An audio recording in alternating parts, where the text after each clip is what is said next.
모두가 보는 방송에서 진실을 밝히려고 했다는 거는 결백하다는 얘기 아닙니까? 자, 그런데 검사 결과를 받아든 진행자 모리 포비치는 충격을 금치 못했습니다. 왜? 호세는 쌍둥이 제일라의 아빠가 맞습니다. 그런데 줄리어스의 아빠는 아닙니다. 뭐야?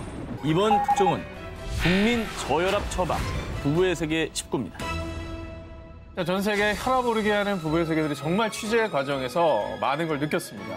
오늘 특종을 보시면요. 드라마는 뭐 애교 수준이구나 싶으실 겁니다. 저희는 현실을 취재해왔습니다. 그럼요. 현실은 더 무섭더라고요. 적어도 인간이라면 지켜야 할 최소한의 선이라는 게 있지 않나요? 근데 오늘 특종 주인공들은 뭐 양심을 다 홀라당 팔았어요. 너무 저렴하게 팔아버리고. 자, 가정의 달 5월을 맞아 매우 역설적인 주제를 잡아봤습니다. 내 사람들에게 더욱 소중함을 느낄 수 있는 특종이죠. 네. 예, 사랑의 눈먼 자들의 어긋나도 한참 어긋난 사랑. 국민 저혈압 처방 부부의 세계 19 17일 공개합니다.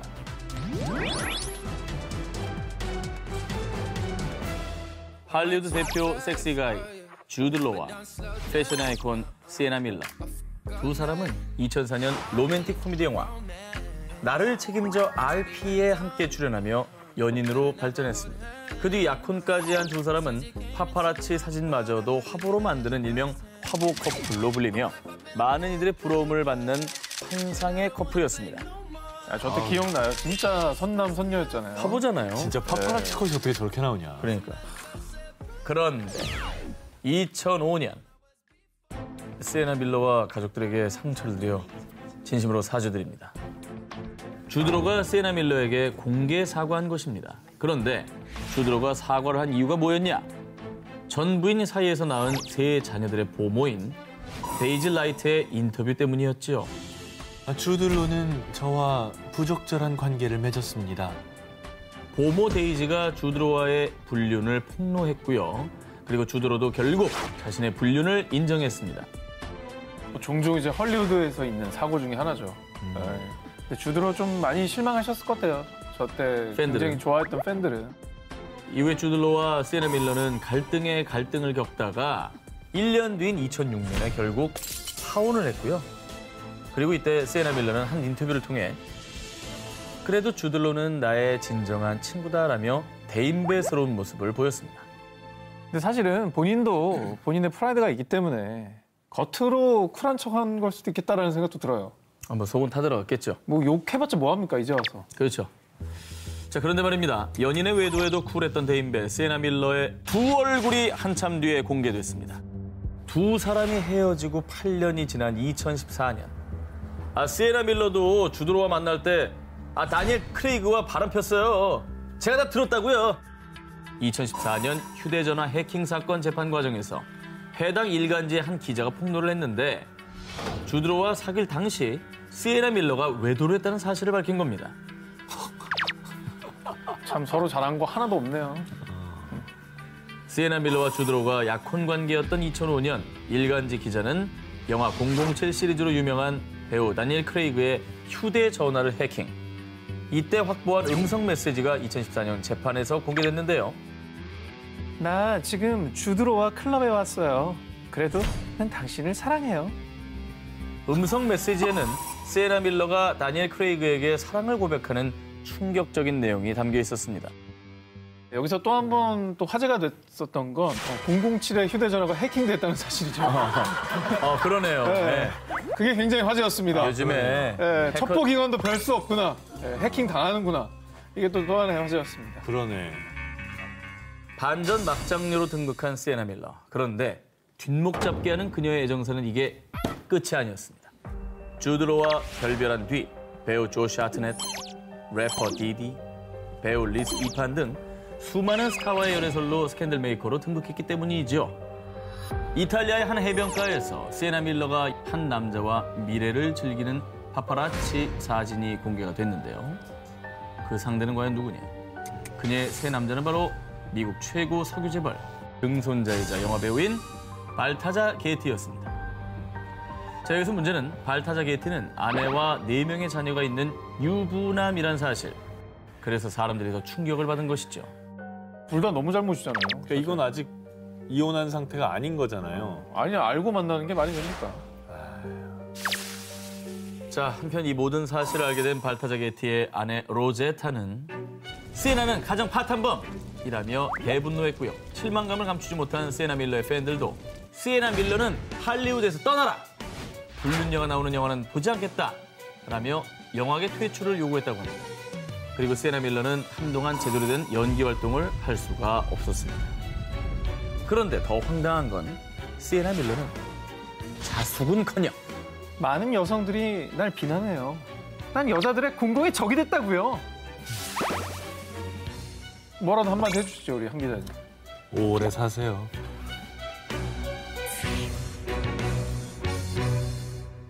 국민 저혈압 처방 부부의 세계 19, 15위를 공개합니다. 랩스타의 축복받지 못한 사랑, 아나콘다, 뱅뱅 등의 히트곡으로 2017년 그래미 어워드 10개 부문 후보에 오른 미국의 퀸 오브 랩, 니키 미나즈. 이분 되게 좀 뭔가 개성 있는 카리스마 넘치는 그런 분이잖아요. 힙합계 아이콘이죠. 자, 니키 미나즈는 2018년 본인의 SNS에 열애 사실을 공개한 이후 언제 어디서든 남자친구와 한 몸처럼 붙어 다녔고요. 아주 꽁냥꽁냥 SNS 피드를 럽스타그램으로 도배했습니다. 와, 아주 대놓고 그냥 뭐 공개했네요. 자, 그리고 지난 2019년 6월에는 한 라디오 쇼에 출연해 그와 결혼 허가서를 받았어요. 우린 곧 결혼할 거예요. 자, 이렇게 결혼 선언까지 했습니다. 그런데 말입니다.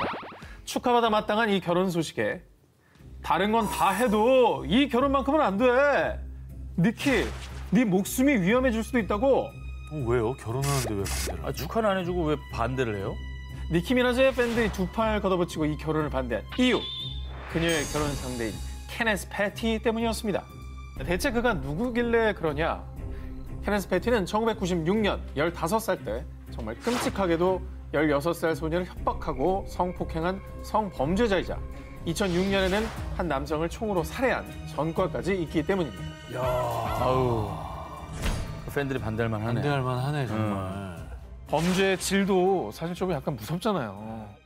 일단 뭐 낙인 찍으면 안 되겠지만 어쨌든 뭐 팬들은 네. 찬성할 수는 없죠 마냥. 쉽지 않죠. 네. 자, 그렇습니다. 그래서 팬들이 우려를 하고 언니 지금이라도 다시 생각해봐요. 그 사람은 좋은 사람이 아니에요. 라고 얘기를 했지만 니키 미나즈는 팬들의 우려에 되레 성폭행은 말도 안 돼요. 그는 고작 15살이었어요. 그리고 두 사람은 사귀는 사이였다고요. 성범죄로 유죄를 선고받았던 남자친구를 무죄라며 옹호하기까지 했습니다. 자, 법적인 판단이 끝난 상황인데도. 네. 아니, 다른 사람 인생이라 뭐 이해한다, 뭐 못하겠다, 뭐 그걸 말할 건 없지만 참 정말 만약에 내 딸이었으면은 자꾸 이제 아버지로 빙의가 되시는 건데. 2009년 10월 니키 미나즈는 팬들의 우려 속에도 불구하고 자신의 SNS에 신랑, 신부, 그룸과 브라이드가 적힌 모자 영상을 게재하며 남자친구의 결혼을 알렸습니다. 그런데 지난 3월 경찰에 체포된 니키 미나즈의 남편 케네스 패티. 경찰이요? 또 그러면 뭐 한 거예요? 자, 이번에 체포된 이유는요. 미국 대부분의 주에서는 성범죄자의 신상 정보를 알 수 있도록 이름, 집, 주소, 범죄 내용 등을 관할 경찰서에 등록을 해야 됩니다. 그러나 니키 미나즈의 남편 케네스 패티는 이사를 한 뒤 이걸 관할 경찰서에 등록하지 않았던 겁니다. 아하. 이젠 사건 사고는 NO. 앞으로 많은 이들에게 본보기가 될 수 있는 이쁜 사랑 보여주시기 바랍니다. 국민 저혈압 처방 부부의 세계 19, 12위를 공개합니다.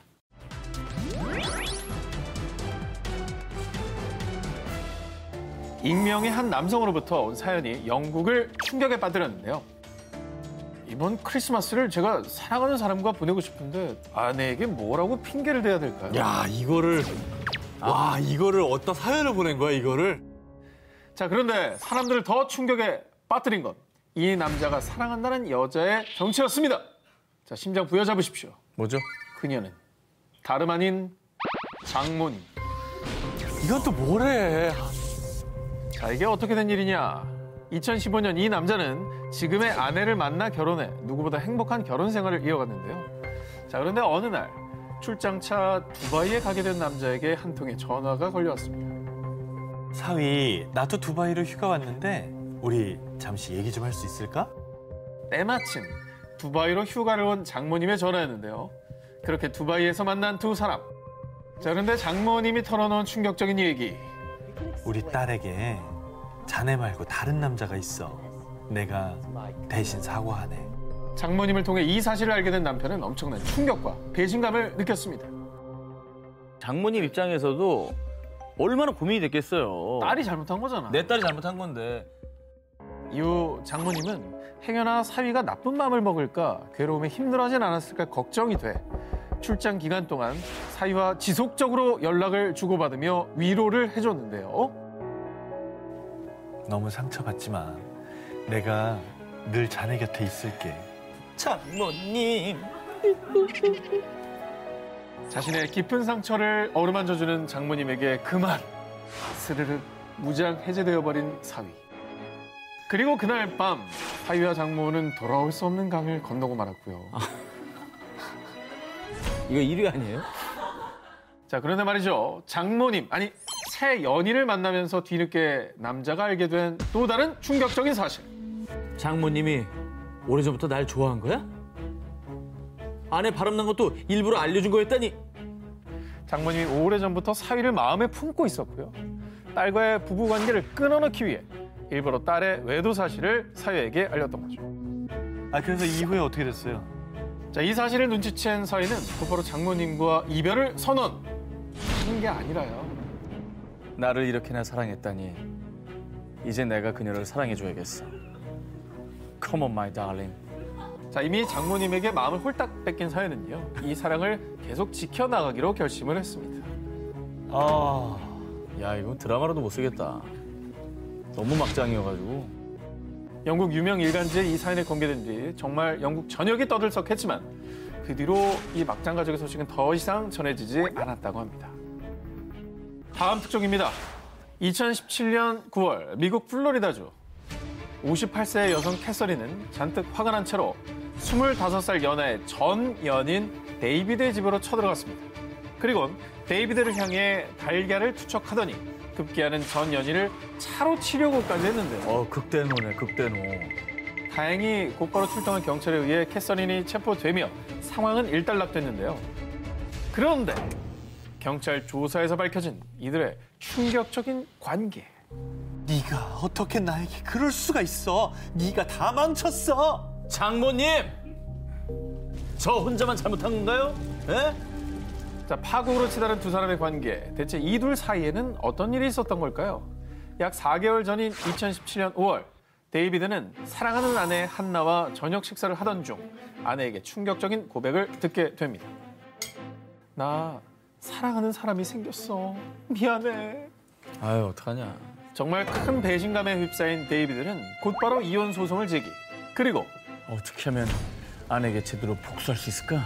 복수심에 활활 불타오른 그리고 그는 한 가지 계획을 세웁니다. 바로 맞박. 그런데 그 대상은 아내의 엄마 장모님. 얘는 그럴 수 있다 치는데 장모님은 거기 왜 넘어가냐고요. 장모 캐서린이 사위 데이비드의 검은 유혹에 넘어가고 만 겁니다. 그리고 결코 넘지 말아야 할 선을 넘고 말았는데요. 잘도 넘는다, 잘도 넘어. 자, 그리고 데이비드는 마침내 아내 한나에게 복수의 칼날을 빼들었죠. 당신만 바람필 수 있는 줄 알아? 나도 다른 여자 생겼어. 바로 당신 엄마야. 자, 물론 자신이 먼저 외도를 했지만 이 충격적인 상황에 멘붕, 혼돈, 혼란의 케오스에 빠진 아내 한나. 장모 캐서린 역시 사위 데이비드가 자신을 사랑하는 척하면서 철저하게 농락하고 이용했다는 사실을 알게 되자 우리 관계를 내 딸한테 말하면 어떡해? 네가 나와 내 딸의 인생을 망쳤어. 가만 안 둬. 대분노한 장모 캐서린이 사위 데이비드를 찾아가 난동을 피웠던 겁니다. 뭘 잘했다고 난동을 피우십니까? 그 남편 데이비드가 이제 아내 외도로 상처받는 건 알겠는데 장모를 끌어들여서 복수한다. 이거는 더 못한 인간이 되는 거죠, 사실. 이 소식이 알려지자 사람들 역시 3명 모두 잘못된 사랑을 한 것, 파멸로 이끈 최악의 복수다 라며 맹비난을 했다고 하는데요. 사랑이라는 이름으로 서로에게 지울 수 없는 상처를 남긴 가해자들. 부디 지금이라도 냉수 드시고 정신 차리시길 바랍니다. 국민저혈압 처방 부부의 세계 19 11일 공개합니다. 미국 모모의 값비싼 대가. 2018년 미국 노스캐롤라이나주의 고등법원 프란시스코 후이자는 고개를 푹 숙인 채 법정에 섰습니다. 그리고 이날 판사가 내린 선고. 피고 후이자에게 무려 98억 7천만 원가량의 손해배상금 지급을 명령한 겁니다. 저거 낼 수 있나? 액수가 너무 엄청난데요. 이런 엄청난 금액의 손해배상금을 물게 된 사연 3년 전으로 거슬러 올라가시죠. 2015년 후이자는 한 자전거 전시회에서 데니엘 소즈라는 여성을 보고 첫눈에 반했습니다. 와우. 하지만 그녀는 이미 결혼한 유부녀였죠. 에헤이. 그런데 안녕하세요. 이번에 옆집으로 이사 온 후이자라고 합니다. 후이자는 첫눈에 반한 그녀 소즈의 부부가 사는 집 근처로 이사하는 등 아주 치밀하게 유부녀인 소즈에게 접근, 그리고는 결국 그녀의 마음을 얻는데 성공했습니다. 아니 진짜 계획적으로 접근했네 보니까. 유부녀인데. 그런데 말입니다. 이 어긋난 사랑은 그리 오래가지 못했습니다. She's my wife, man. She's my wife. 소즈의 남편인 키스 킹에게 불륜 관계가 발각된 겁니다. 그런데 아주 끈질기고 악독한 불륜남 후이자. 남편 킹의 경고에도 불구하고 유부녀 소즈와의 만남을 지속했고요. 헐. 이에 참다 못한 남편 킹은 결국 후이자를 고소한 겁니다. 근데 미국에도 간통죄가 있나요? 그 노스캐롤라이나 주 같은 경우에는 일명 애정이간법이라는 게 존재합니다. 노스캐롤라이나 주의 일반 법령 52장 13조 A항에 따르면 피고는 원고와 원고의 배우자에 대한 애정 소외 혹은 간음의 원인을 제공해서는 안 된다. 제3자가 서로 믿고 사랑하는 부부 관계를 파탄냈다면 이 애정이간법을 위반하는 게 되는 거죠. 그래서 이 애정이간법이 있는 주에서는요, 부부 관계를 파탄낸 대가로 거액의 손해배상금을 지불하게 되는 아주 혹독한 대가를 치르게 된다고 합니다. 뭐 가정 파탄낸 사람에게 이런 대가 정도는 저는 괜찮지 않을까? 원인을 왜 제공합니까? 그럼 왜 접근해? 불륜을 저지른 대가 99억 원. 하지만 아내에게 배신당한 남편의 상처는 억만금을 줘도 쉽게 치유될 수 없을 겁니다. 국민 저혈압 처방 부부의 세계 19 9위 공개합니다. 할리우드판 사랑과 전쟁. 수년째 끝날 듯 끝나지 않는 사랑의 진흙탕 싸움을 벌이는 할리우드의 두 스타가 있습니다. 영화배우 조니 뎁과 앰버 허드. 두 사람의 사랑과 전쟁, 그 역사의 시작은 9년 전으로 거슬러 올라갑니다. 2011년 코미디 영화 럼 다이어리에 함께 출연한 조니 뎁과 앰버 허드는요, 무려 23살의 나이차를 극복하고 연인 사이로 발전. 그리고 약 4년간의 열애 끝에 2015년 두 사람은 결혼식을 올렸습니다. 그런데 평생을 약속했던 두 사람의 사랑은 그리 오래가지 못했습니다. 결혼 1년여 만인 2016년 충격 고백을 한 앰버 허드. 그는 결혼 생활 내내 술과 약물에 찌들어 살았고 저를 때렸어요. 무서워서 같이 못 살겠어요. 앰버 허드는 남편 조니 뎁의 가정폭력을 주장하며 이혼 소송을 제기했고요. 자신의 얼굴에 난 상처를 증거 자료로 제출하며 접근 금지 명령을 신청하기까지 했습니다. 당시 법원에서는 앰버 허드의 손을 들어줬고요. 조니 뎁에게 위자료 700만 달러, 약 81억 원을 지급하라고 명령했습니다. 이에 전 세계 팬들도 대분노하며 조니 뎁이 주연으로 캐스팅된 영화 신비한 동물들과 그린델 와일드의 범죄, 불매 운동을 펼쳤고요. 팬들의 원성이 더 커지자 조니 뎁은 영화 캐리비안의 해적의 6번째 시리즈에서도 하차했습니다. 야, 아무리 뭐 헐리우드 마인드, 오픈 마인드라고 하는데 이 폭력은 안 됩니다. 저기까지 오픈돼 있진 않죠. 가정 폭력은 절대 안 되죠. 그런데 2020년 2월 이 부부의 세계가 또다시 세상을 놀라게 합니다. 이혼 전 조니 뎁과 앰버 허드의 부부싸움 내용이 담긴 녹취 파일이 공개된 것입니다. See what the jury and judge think. Tell the world, Johnny. Tell them Johnny Depp. Johnny Depp, man, I'm a victim of people's domestic. See how many people believe or side with me. I'm sorry I hit you like this, but I did not punch you. But you're fine. I did not hurt you. I did not punch you. I was hitting you. 그러면 쌍방이에요? 그렇습니다. 이 녹취 파일이 공개된 뒤 결국 앰버 허드는 조니 뎁을 폭행한 사실을 인정했습니다. 그런데 말입니다. 녹취 파일이 공개되고 한 달 뒤 전해진 또 충격적인 스캔들. 앰버 허드가 조니 뎁과 결혼한 지 얼마 지나지 않아 억만장자 기업가 일론 머스크와 불륜을 저질렀다는 것이었습니다. 그리고 불륜의 증거로 당시 조니 데빗이 소유한 펜트하우스의 엘리베이터 CCTV에 앰버 허드가 일론 머스크를 다정하게 껴안고 있는 사진이 공개됐습니다. 이 모든 사실이 낱낱이 밝혀지자 앰버 허드가 피해자 코스프레하고 있었네. 아니야, 끼리끼리 만났네. 둘 다 똑같이 나빠. 라며 사람들은 비난의 목소리를 높였습니다.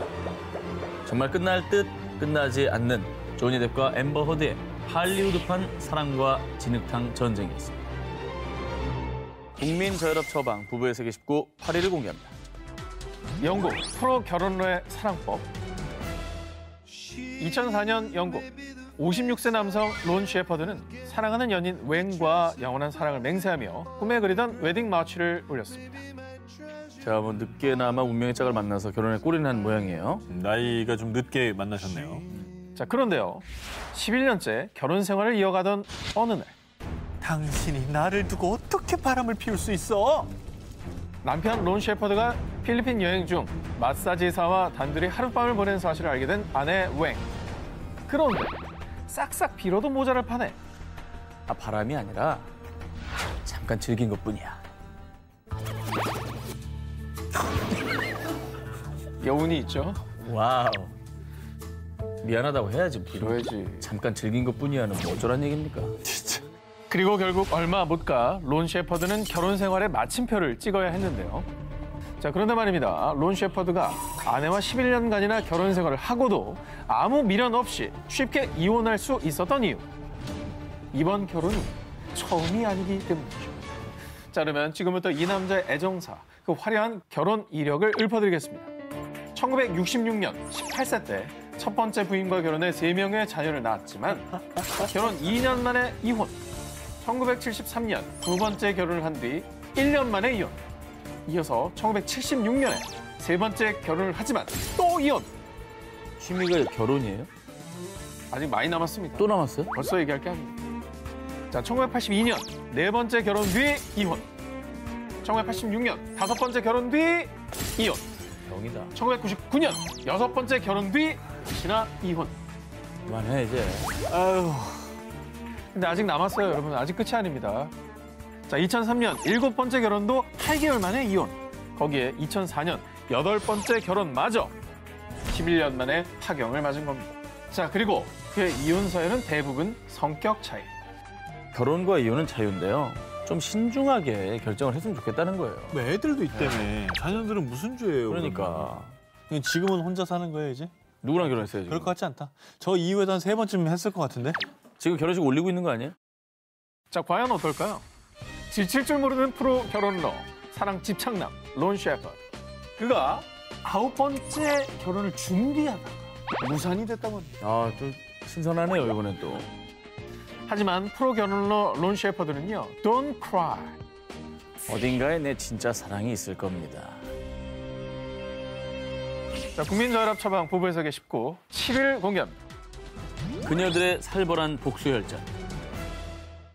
2009년 미국 위스콘신주에 사는 30대 여성 트레이시 후드 데이비스. 그녀는 어느 날 충격적인 사실을 알게 됐습니다. 뭐야, 이 자식 바람 피우고 있었어? 바로 남편 도니사 데이비스의 불륜 행각이었죠. 배신감에 불타오른 아내 트레이시는 곧바로 복수를 결심. 그리고 3명의 여인에게 급히 SOS를 요청했습니다. 그리고 결전의 날. 먼저 행동대장 여성 1호 테레스 지먼이 나서서요. 남편을 유인했습니다. 특별한 마사지를 받고 싶다면 프리한 모텔에서 이따 만나요. 그렇게 행동대장 여성 1호가 도니사를 모텔로 유인해 마치 스페셜 이벤트인 척 그를 침대에 묶고 눈을 가렸습니다. 뭐야? 그리고 그때부터 본격적인 복수혈전이 시작됐는데요. 모텔 방문 밖에서 대기 중이던 도니사의 아내 트레이시와 SOS 요청을 받고 온 여성 2호 웬디 시웰, 여성 3호 미셸 벨리보가 불륜을 저지른 도니사를 향해 돌격. 그의 머리를 쥐어뜯고 얼굴을 향해 펀치를 퍽퍽 날리고 급기야 그의 성기에 접착제를 뿌리기까지. 와, 제대로 복수를 하시네요. 와, 뭐 근데 이 안에 복수를 같이 도와준 저 여자들은 다 누구예요? 친구예요? SOS 요청을 받고 출동한 여성들의 정체, 바로 남편 도니사의 내연녀들이었습니다. 내연녀 연합. 이쯤 하면은 접착제를 왜 뿌렸는지 약간 이해가 됩니다. 다시는 못 쓰게 하겠다는 거죠. 자, 사건의 내막은 이렇습니다. 감히 내 남편이랑 바람을 피워? 니들도 다 부셔버릴 거야.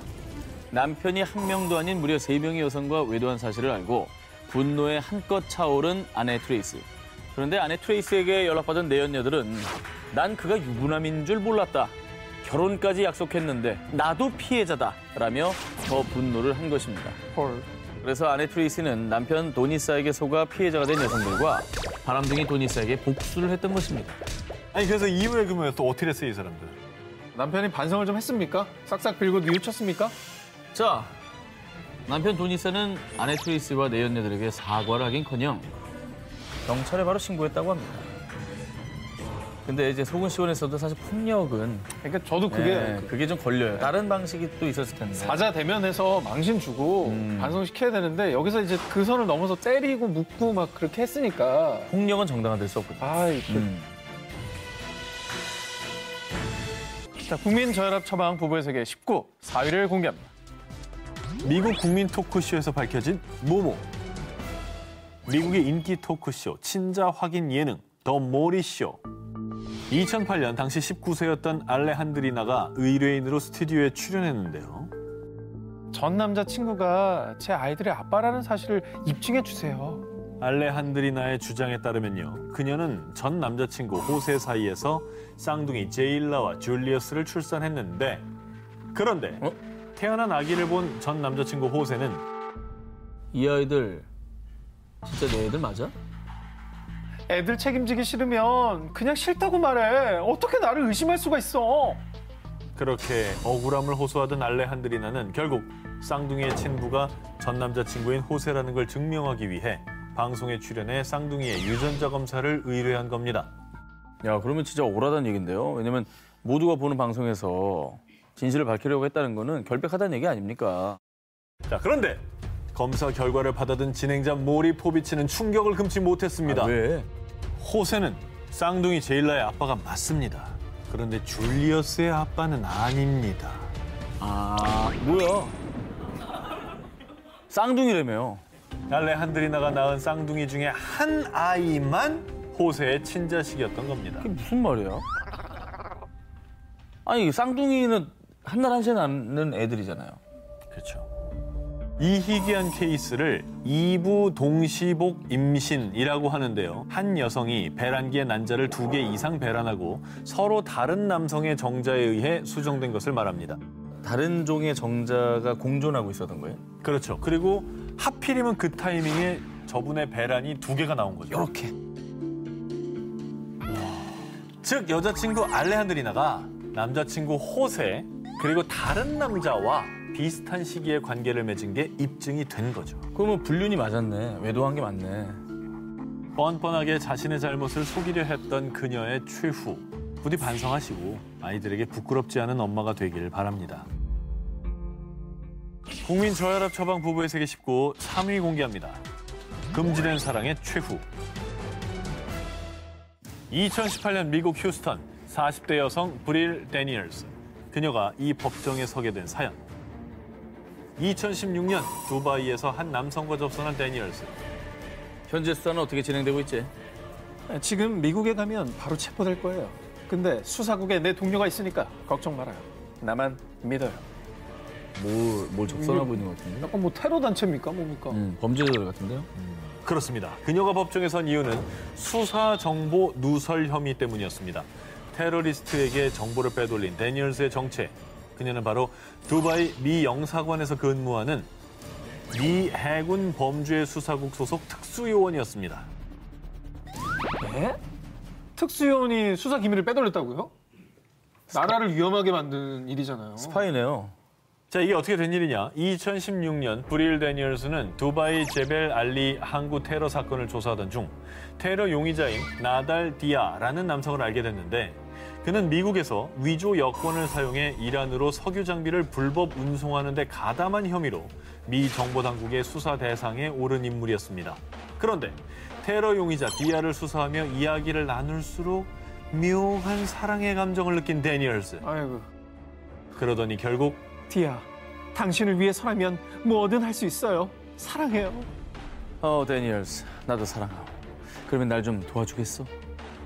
특수요원이라는 신분을 까맣게 잊고 테러 용의자인 디아와 사랑에 빠지고만 그녀. 헐. 이후 데니얼스는 특수요원이라는 신분을 악용해 미 해군 범죄 수사국에서 수사 중인 테러 용의자 디아에 대한 정보를 빼돌려 그에게 전해줬죠. 엄마. 계속. 근데 이게 국가의 그 존망이 달린 문제 아닙니까? 아, 진짜 이거는 인정될 수가 없는 반역이죠, 반역. 몇 명의 피해자가 생길 수가 있는 건데. 그런데 말입니다. 얼마 뒤 요원인 데니얼스와 테러 용의자인 디아의 사이가 심상치 않다는 정보를 입수한 미 국무부. 그런데 디아, 난 당신에게 내 모든 걸 걸었어요. 당신만 믿어요. 특수요원 데니얼스는 상부의 경고까지 무시하고 테러리스트 디아에게 미 국토안보부와 연방수사국의 수사 정보까지 빼돌리는 만행을 저질렀습니다. 정신이 나갔네. 이성을 그냥 맞네. 아니 그리고 테러리스트인데 이게 어떻게 범죄 사건이 일어나가지고 사람의 목숨을 또 잃게 할지 모르잖아요. 본인의 가족과 친척들을 위험에 빠뜨릴 수 있는 사람들이에요. 그런데 말입니다. 그들의 사랑이 더 금지된 이유. 자, 다들 혈압 조심하시고요. 당시 데니얼스는 이미 결혼을 한 유부녀였습니다. 막장 오브 더 막장입니다. 결국 그녀는 미 해군 범죄 수사국으로부터 무기 정직 처분을 받은 뒤 2018년 9월 체포됐다고 하는데요. 자신의 본분을 잊은 채 범죄자를 도운 막장 특수요원의 어긋난 애정. 부디 지금은 정신 차렸길 바랍니다. 국민 저혈압 처방 부부의 세계 19 1위 후보 헤드라인을 공개합니다.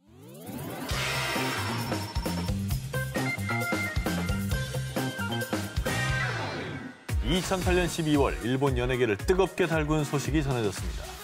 드라마 1리터의 눈물, 태양의 노래를 통해 일본 국민 여동생에 등극한 배우 사와지리 에리카. 이 사와지리 에리카가 22살 연상의 영상작가이자 재력가인 타카시로 츠요시와 결혼 발표를 한 겁니다.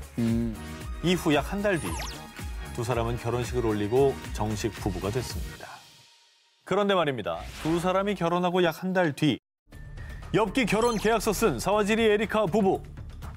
일본 한 언론 매체의 충격적인 보도. 그런데요. 국민 여동생 에리카가 쓴 결혼 계약서의 내용이 정말 충격 깜놀 그 자체였습니다. 어땠는데? 남편 치유 씨가 다른 여성과 데이트를 했을 경우 약 1억 5천만 원. 잠자리까지 했을 경우 약 3억 원. 부부 성관계는 한 달에 5회. 그 이상을 요구할 시 회당 770만 원을 지불해야 하며 뭐? 이혼 시 치유 씨의 재산의 90%는 에리카의 소유가 된다. 라는 이게 뭐야? 정말 말도 안 되는 내용들이었습니다. 아니 근데 그리고 부부간에 저런 계약서를 했어요? 이런 거를 왜 계약으로 해? 근데 아내가 요구한 결혼 계약서에 그 남편이 동의를 해줬으니까 이 계약서가 공개된 거 아닌가요? 동의를 했으니까 일단 계약을 했겠죠. 이게 정말 네. 놀랍게도 그렇습니다. 어떻게 유출된 거야? 너무 이상하다. 그럼에도 불구하고 아내를 정말 끔찍이도 사랑했던 걸까요? 남편 치유 씨는 결혼 전 부부관계를 돈으로 환산한 이 말도 안 되는 계약서에 인감 도장까지 꼭 찍었다고 합니다. 어이구네. 그리고 이 소식이 전해지자 사랑을 1도 찾아볼 수 없는 계약서라며 누리꾼들의 비난이 쏟아졌는데요. 너무 결혼을 결혼으로 안 보고 그냥 비즈니스로 본 거 아닐까? 그렇지. 뭐 그래서였을까요? 이 계약서로 맺어진 두 사람의 결혼은 그리 오래가지 못했습니다. 이듬해인 2010년 에리카는 이혼 의사를 밝혔고요. 3년 8개월간의 길고 긴 진흙탕 싸움 끝에 결국 2013년 두 사람은 이혼을 했습니다. 시작부터 꼬여 있었어요, 제가 볼 때. 아니 계약서를 쓰긴 썼죠. 그러면은 이혼 뒤엔 어떻게 됐습니까? 90% 줘야 되잖아요. 인감 찍었잖아. 그래. 현지 매체에 따르면 이혼 당시 두 사람 모두 위자료가 없다는 내용에는 합의를 했다고 하고요. 대신 결혼계약서 조항이 정확히 실행됐는지는 밝혀지지 않았다고 합니다. 합의를 한 거구나. 부부의 세계는 뭐 누가 알겠습니까? 누가 알겠어요. 부부가 맞나요?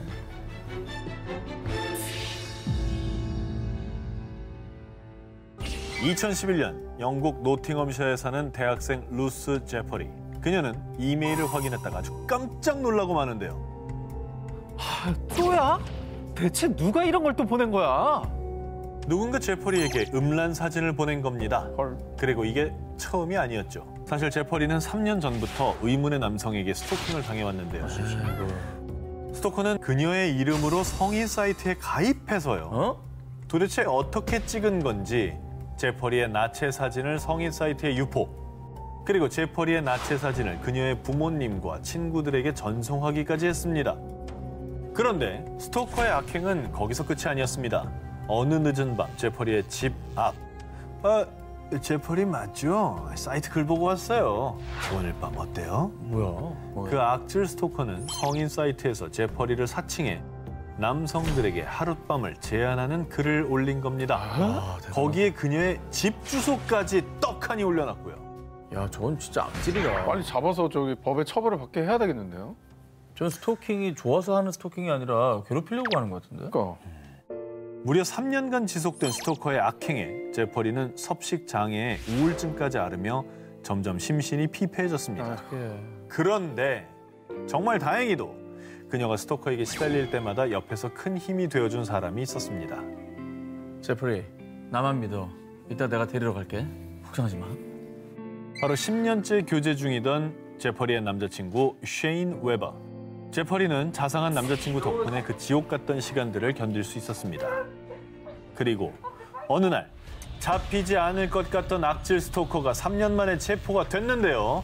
그런데 스토커의 얼굴을 본 제퍼리는 정말 큰 충격을 받았습니다. 스토커가 웨버, 너였어? 그렇습니다. 멋있겠다. 스토커의 정체는 정말 충격적이게도 제퍼리와 10년을 사귄 남자친구 웨버였습니다. 아니, 사귀고 있는데 왜 그런 거야? 10년째 잘 교제하고 있는데 왜 저런 짓을 해요? 이 제퍼리의 말에 의하면 사실 남자친구 웨버가 평소에 집착이 다소 심한 편이었다고 합니다. 그런데 제퍼리는 자신을 너무 사랑해서 그런 거라고 생각했고, 그리고 본인도 스토커에 시달릴 때라 큰 문제로 여기지 않았던 겁니다. 본인이 일단 힘드니까. 이중인격자네. 그러니까 겉으로는 자상하고 사랑꾼인 척하고 여자친구를 더 자기밖에 모르는 사람으로 만들려는 그런 그 범죄를 저질렀는데도 저걸 사랑으로 알고 사귈 수가 있을까요? 이후 남자친구인 웨버는 개인정보를 도용한 혐의로 법원에서 4개월의 징역형을 선고받았다고 하는데요. 고작 4개월? 여자친구 너무 불쌍하다. 그러니까. 오늘의 데스크 김예린 에디터님을 영상으로 만나보겠습니다. 안녕하세요. 안녕하세요. 네, 안녕하세요. 자, 오늘 저희 기사에 대한 총평 전해주시죠. 우리는 사랑이라는 이름으로 참 어리석은 짓들을 많이 합니다. 19가지 사례를 살펴보다 보니 이런 이른바 막장이라고 불리는 사례까지 가지 않으려면 우리가 사랑을 단순히 낭만이나 감정으로만 치부할 게 아니라 한 발짝 멈춰 서서 살펴볼 시간이 좀 필요하지 않나 싶습니다. 자, 그럼 오늘의 1위 기사를 들어보겠습니다. 1위는요? 1위는요, 악질 스토커의 두 얼굴입니다. 엽기 계약서를 이겼네요. 네, 이유가 궁금합니다. 이 남자친구가 단순히 4개월형에 그쳤다는 것은 좀 충격적인데요. 다시 한번 말하지만 스토킹은 단순히 범죄일 뿐 그 어떤 경우에도 사랑이라고 할 수 없습니다. 자, 오늘 프리한 데스크 김예린 에디터님 고맙습니다. 고맙습니다. 예, 축하합니다. 오랜만에 아주. 사랑과 전쟁 1탄, 전쟁 같은 사랑 19, 7위 공개합니다. 영화관에서의 운명적인 만남. 2017년 중국 창사시. 리우는 오랜만에 데이트를 하기 위해서 영화관을 찾았습니다. 이 영화가 요즘 인기래. 너랑 같이 보게 돼서 정말 좋다. 분위기 좋은 데이트를 위해서 당시 인기인 로맨틱 코미디 영화를 예매한 리우. 영화를 보는 동안 은근슬쩍 손도 잡고 귓속말도 하고 이 리우 커플 사이에는 핑크빛 로맨스 기류가 흐르기 시작했습니다.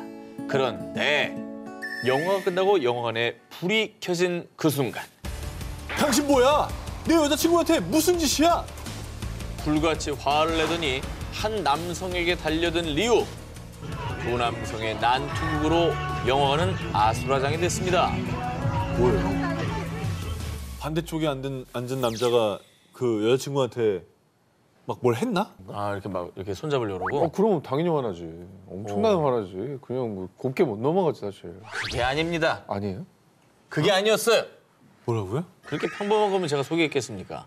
리우는 영화관에 불이 켜진 뒤 그 남성과 동행한 여성의 얼굴을 보고 갑자기 화를 낸 겁니다. 날 두고 딴 남자랑 영화를 봐? 어떻게 네가 날 두고 바람을 필 수 있어? 네가 할 소리는 아니지. 저 여자 누구야? 맞바람을 같은 열에서 영화 보면서 야, 그것도 진짜 운명의 장난이다. 그래, 니들 그만 만나라. 이 정도면 인연이다. 이건 하늘이 벌 준 거죠. 그렇지. 저 영화도 상영 시간이 얼마나 다양할 것인가. 하필 또 그날 저 시간에 같은 영화를. 사실 리우와 싸운 남성과 동행한 여성은 리우의 여자친구인 메이였습니다.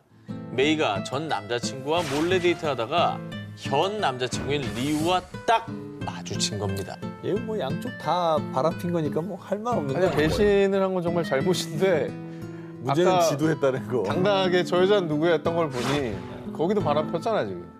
그렇습니다. 사실 리우 역시 여자친구인 메이 몰래 전 여자친구와 데이트 중이었습니다. 전 여자친구. 자, 그러니까 원래 커플이었던 리우와 메이가 각각 전 남친과 전 여친을 몰래 만나다가 딱 마주친 상황인 것이죠. 진짜. 자, 이에 화가 난 리우가 메이의 전 남친에게 달려들어 난투극을 벌인 것이죠. 이거는 사실 일단은 그냥 나가서 팝콘 먹으면서 각자 전 애인에게 돌아갑시다. 그리고 땅땅땅 하고 헤어지면 저 되잖아. 정도면 그냥 가는 게 맞다고 봐요. 이게 갈라서 합시다 이렇게. 미련이 있으니까 영화 본 거 아니야. 그럼. 어쨌든 이날 팝콘은 많이 팔렸겠네요. 각자 전 애인과 데이트하다가 딱 마주친 커플. 몸싸움까지 벌인 걸 보니 사랑이 식은 건 아니었던 것 같습니다. 내가 바람 펴도 넌 절대 피지 마. 과연 이 커플의 운명은 어떻게 됐을까요? 진짜 요즘- 이 가사 딱 맞는다. 요즘 보컬 트레이닝 받는 걸로 알고 있는데. 더 받아야 될 것 같습니다. 콧소리를 제공 못했어요. 사랑과 전쟁을 타한 전쟁 같은 사랑 식구 6위를 공개합니다. 체중 감량의 비밀은 뭐뭐. 아, 점수 똑같아. 셋 다. 이렇게 끝내. 2014년 미국 사우스캐롤라이나주 113kg의 육중한 몸매를 자랑하는 맥케이브는 다이어트에 도전. 6주 만에 13kg 감량에 성공했습니다. 오. 대박. 다른 사람이죠. 주만에? 완전 달라졌죠. 뭐야? 아예 달라졌는데? 자, 맥케이브의 다이어트는 말 그대로 정석이었습니다.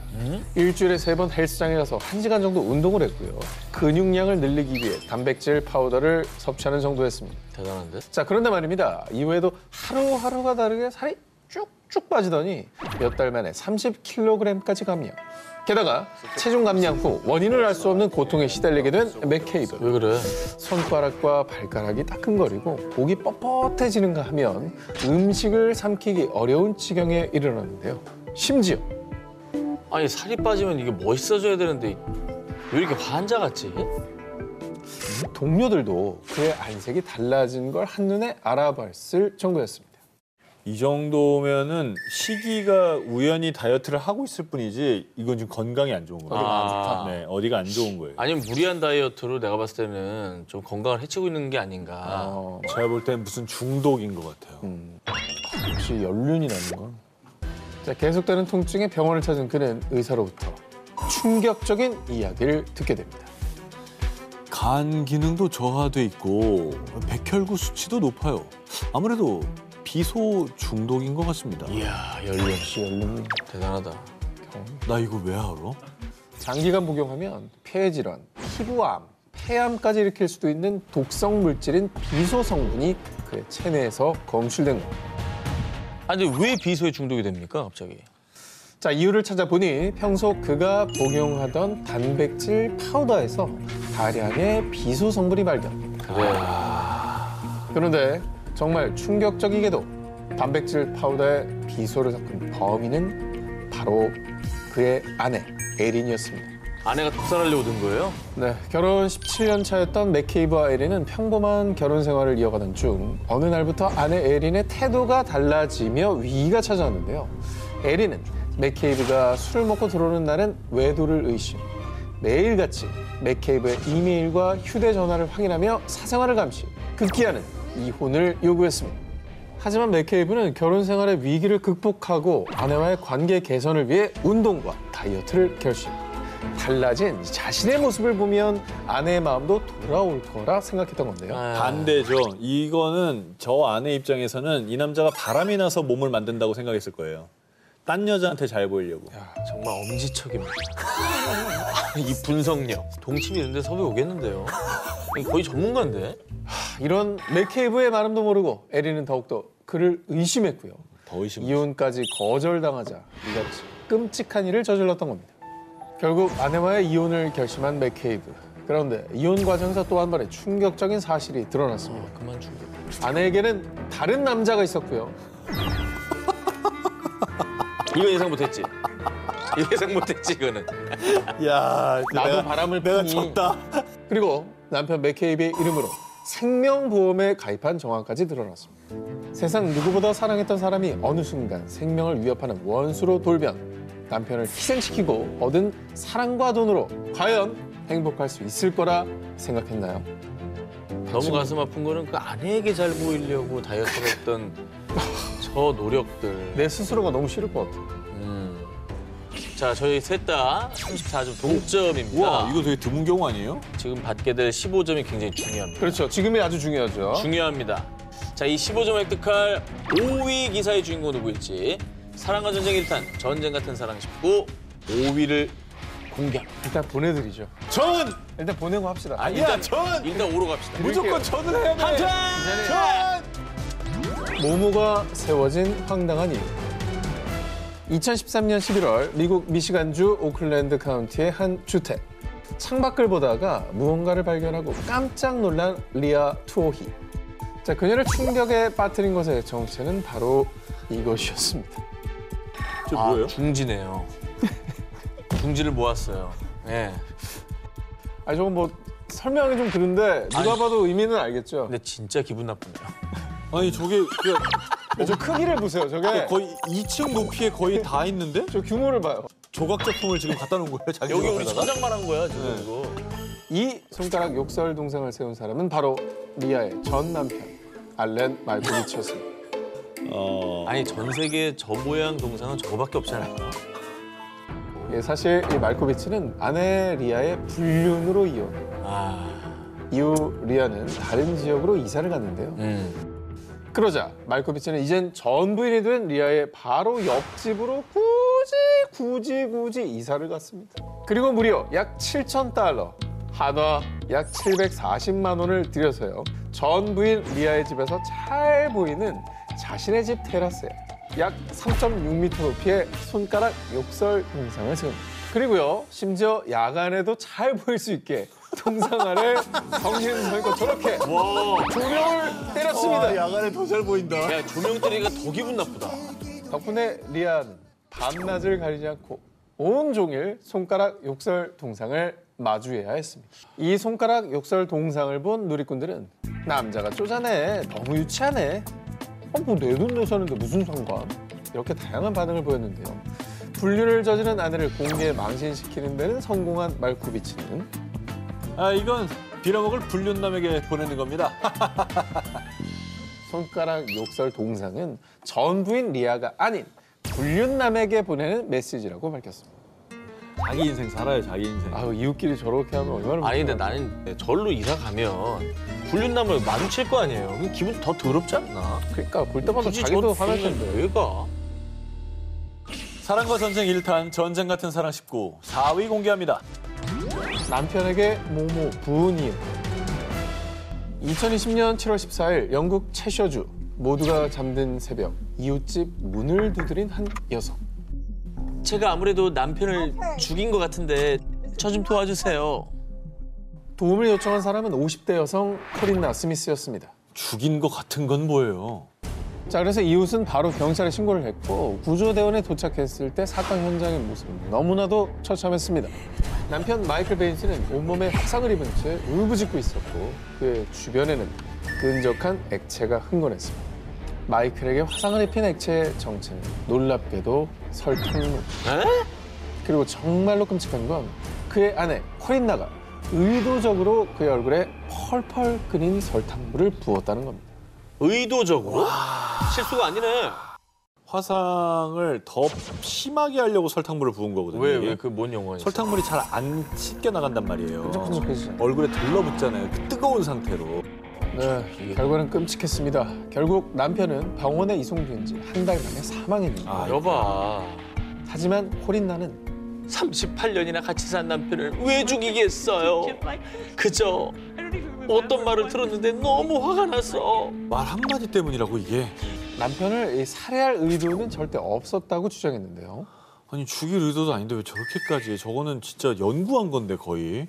뭐 바람 폈다는 거예요. 뭐예요? 왜 그러는 거예요? 뭘 얘기를 들었는데? 자, 두 사람의 결혼이 파국으로 치닫게 된 건 한 소문 때문이었습니다. 그것은 남편 마이클이 소아 성애자라는 소문이었는데요. 그리고 사건이 있기 전날 코린나가 딸에게 들은 내용은 더욱더 충격적이었습니다. 아빠가 어린 시절 본인과 남동생을 성적으로 학대했다는 건데요. 저는 이제 소문이라고 해서 낭설이겠거니 했는데 실제로 소아 성애자였다는 얘기군요. 내 애들한테 그랬으니까 이거는 정말 기가 막히겠네요. 하지만 남편이 사망하게 되면서 이런 의혹이 사실인지 아닌지는 영영 물음표로 남게 됐고요. 재판부는 어떤 경우라도 코린나의 행동이 정당화될 수 없다며 그녀에게 종신형을 선고했습니다. 현대 문명사회에서 사적인 복수를 금지하는 이유가 있습니다. 저렇게 할 필요가 없어요. 결국에 이제 본인이 살인자가 되거든요. 그러니까. 사랑과 전쟁 1탄 전쟁 같은 사랑 19, 3위를 공개합니다. 모모로 복수한 남편. 2016년 7월 중국 난징.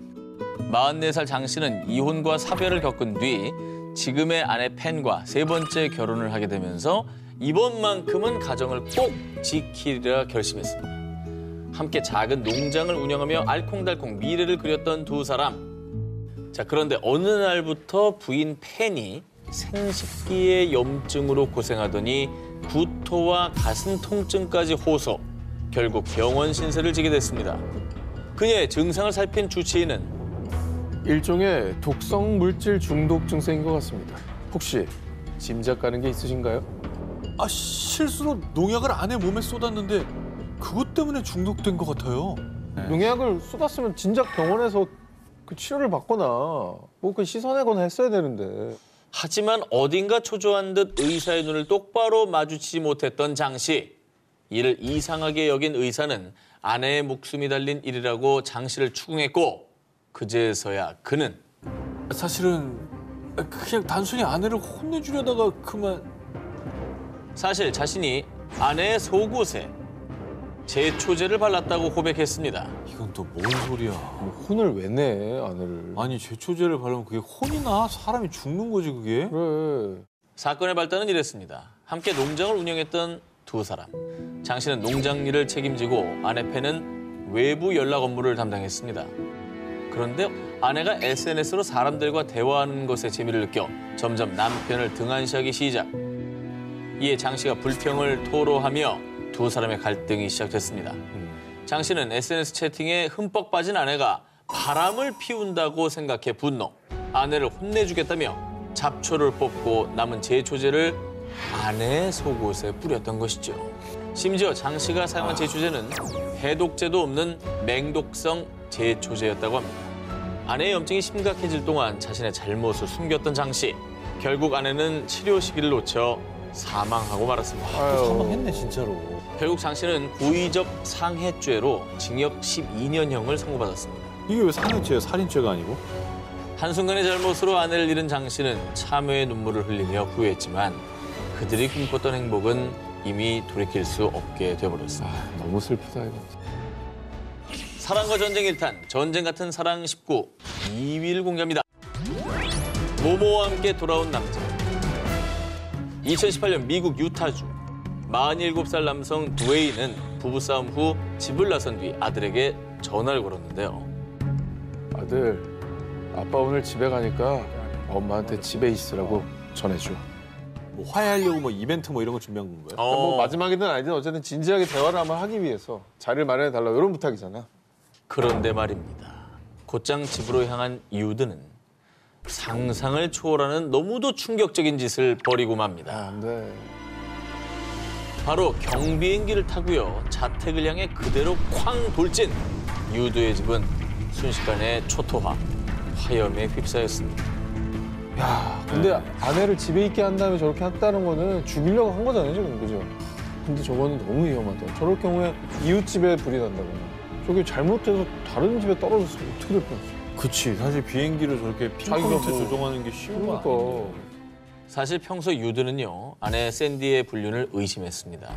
사건 직전에도 부부싸움을 하던 중 아내 샌디를 폭행해 경찰에 연행됐고요. 보석금을 내고 겨우 풀려났습니다.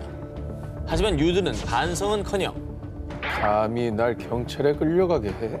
가만 안 둬! 오히려 분노에 타올라 아내에게 복수를 결심. 조종사였던 유드는 곧장 공항에 가서 경비행기를 훔친 뒤 뭐? 아내가 있는 집을 향해 돌진했던 것이죠. 자기 것도 아니면서 훔친 거였어? 남의 비행기를 저렇게 부신 거야? 앞뒤 안 본 거죠. 모든 최악이 다 모여있다. 눈이 다 뒤집힌 거예요, 그냥. 그래서 아내하고 아들은 죽었나요? 정말로? 당시 집에 있던 아내 샌디와 아들은 가까스로 집에서 탈출. 겨우 살아남을 수 있었는데요. 하지만 그 끔찍했던 사고를 낸 장본인 남편 유드는 현장에서 사망했습니다.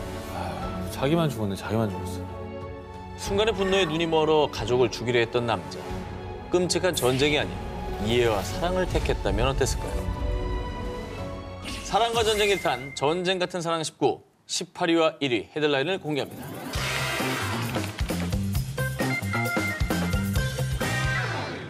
(2019년 10월) 미국 펜실베니아주 브랜디는 이혼한 남편에게 $7,500, 한화 약 870만 원의 재산 분할금을 지급하게 됐습니다. 재산 분할금을 이제 남편에게 지급해야 하는 거라면 이혼의 그 규책 사유가 아내에게 있다라고 추측할 수 있겠군요. 아닙니다. 파경에 책임 있는 건 브랜디가 아닌 남편. 사실 남편이 브랜디와의 결혼 생활 중에 불륜을 저지른 것이었습니다. 미국 펜실베니아주의 법률에 따르면 이혼 시 유책 여부를 고려하지 않고 결혼 이후 습득한 재산은 공평하게 분할해야 한다라는 법이 있습니다. 브랜디는 불륜을 저지른 남편과 재산을 나눠야 한다는 사실이 너무 억울한 나머지 남편에게 복수를 결심. 긴 연구 끝에 아주 기발한 아이디어를 떠올렸습니다. 바람나서 이혼한 남편한테 복수하고 싶은데요. 재산 분할금 870만 원을 모두 동전으로 바꿀 수 있을까요? 어머, 당연하죠. 지폐로 다시 교환하려면 동전을 일일이 묶음으로 정리를 해서 가져와야 되니까 그걸 당신 먹을 거예요. 브랜디의 사연을 들은 은행 직원들이 복수국에 적극 동참. 덕분에 브랜디는 $7,500의 재산 분할금을 전부 10센트짜리 동전으로 교환. 총 10박스에 담긴 동전의 수는 무려 75,000개. 무게는 무려 160kg에 달했습니다.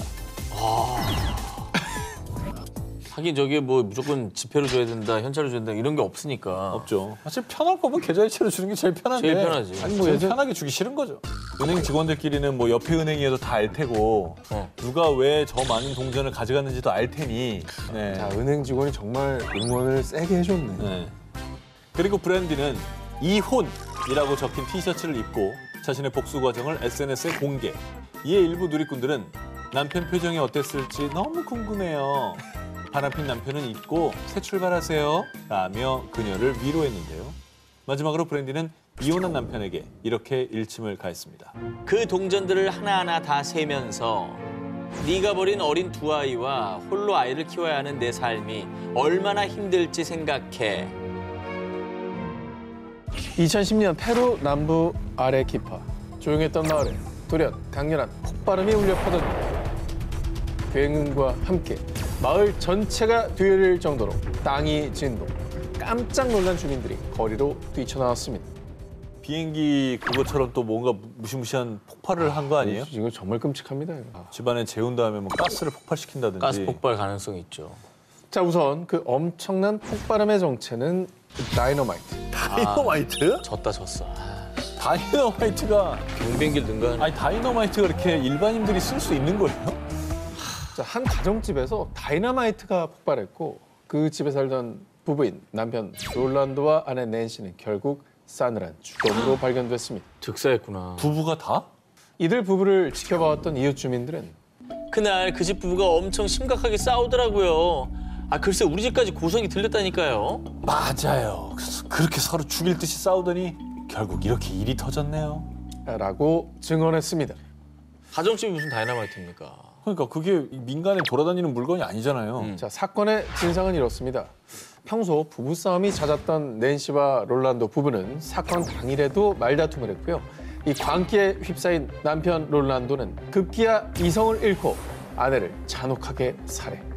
그러고도 분에 못 이긴 그는요. 이렇게 된 거 나도 뒤따라가겠어. 이 정도면 한 방에 죽어버릴 수 있을 거야. 이 당시 페루의 한 광업 회사에서 일했던 롤란도는 다이너마이트를 손쉽게 구할 수 있었고요. 그렇게 롤란도는 아내의 시신을 껴안고 다이너마이트를 폭발, 자살한 겁니다. 근데 아내를 따라 죽겠다는 것도 참 비겁한 변명으로 보입니다. 이 본인이 죽음으로써 아내를 살해한 죄를 좀 회피하려고 했던 것 같기도 하고. 비겁해요. 벌을 안 받겠다고요. 네, 비겁한 거죠, 사실. 게다가 다이너마이트가 웬 말이에요, 이게. 그 이게 이렇게 막 사람 사는 동네에서 터지고 그래도 되는 거예요, 이게? 이 광산에서 이 갱도 만들려고 폭발시키는 그 다이너마이트. 뭐지, 이게 왜 사람 사는 동네에서 터지냐고. 네, 불행 중 다행으로 이 당시 폭발로 인해 이웃집은 이 창문이 깨졌을 뿐 더 이상의 인명 피해는 없었는데요. 하지만 다이너마이트 폭발에 휩싸인 부부의 시신은 형체도 알아보기 힘들 만큼 너무도 참혹했습니다. 대화나 화해가 아닌 증오와 원망, 분노를 택한 롤란도. 결국 자기 자신조차 죽음으로 내는 어리석은 선택이었습니다. 오늘의 데스크, 이혼 전문 변호사 조인섭님을 영상으로 만나보겠습니다. 안녕하세요. 안녕하세요. 저희 오늘 기사에 대한 총평을 부탁드리겠습니다. 사랑은 아름답지만 이별은 그다지 아름답지 않은 것 같습니다. 상대방에 대한 미움도 상대방을 사랑해서 생긴 것이라고 하기에는 너무 끔찍한 사건들이 많은 것 같습니다. 상대방과 헤어진 뒤에 본인의 제2의 인생을 잘 시작하기 위해서라도 상대방과 아름다운 헤어짐이 꼭 필요하다고 생각합니다. 자, 그럼 1위 기사 발표해 주시죠. 1위로 선정한 사건은 다이너마이트를 쥔 남자입니다. 상대방에 대한 목수는 자기에게도 되돌아오게 되죠. 상대방을 상처를 주면 그 상처는 자기에게 또 아이에게 되돌아오기 마련이거든요. 이 사건의 주인공 역시 그 부인에 대한 복수심으로 순간적인 감정을 참지 못해서 이런 사건을 저질렀는데 결국 본인에게도 되돌아왔죠. 이별에는 아름다운 마무리가 꼭 필요하다는 점을 강조하기 위해서 1위로 선정했습니다. 네, 오늘 프리한 데스크 조인섭님 고맙습니다. 네, 고맙습니다.